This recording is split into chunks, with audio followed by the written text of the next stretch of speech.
Hey everybody, this is James from Supplied Incorporated.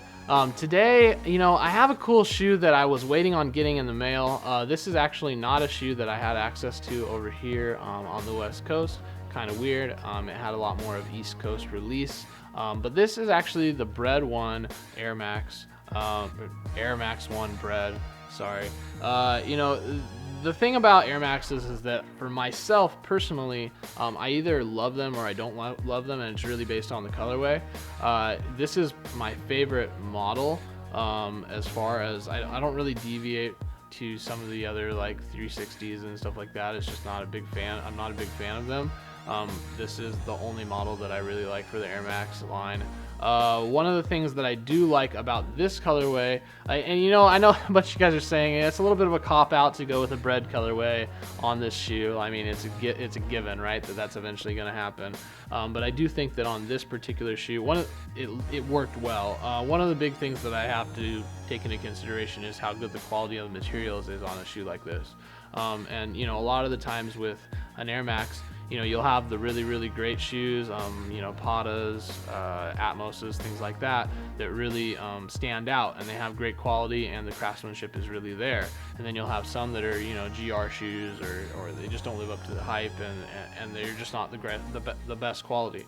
This actually is a really good quality shoe. It's the same exact quality I would expect from a Bred 1 if it were to release today, which is not saying that it's super amazing, but it is stating that it could be worse, it could be better, but it definitely hits the points of what you need. And I think that in that term, in that sense, it's still a great shoe for what it's worth.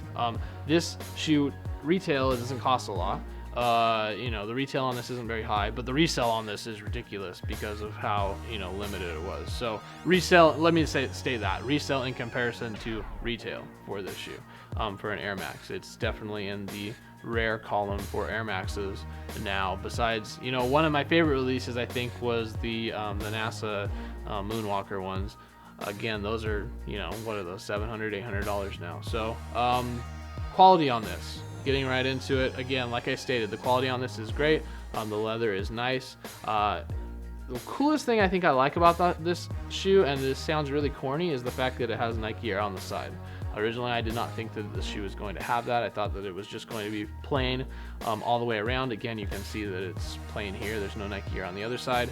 But on both shoes, on the outside, it says Nike Air, which I do think is kind of cool. It's like a little added touch that you would get on a Bred 1 or anything like that. So overall, yeah, it's a basic colorway. It's a Bred 1 colorway. It's got a red bottom, a white midsole. There's not too much else going on for it.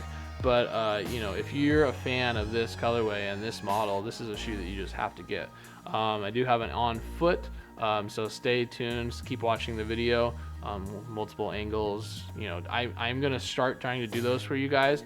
It will be very on a limited basis for shoes that I think you guys want to see on foots for.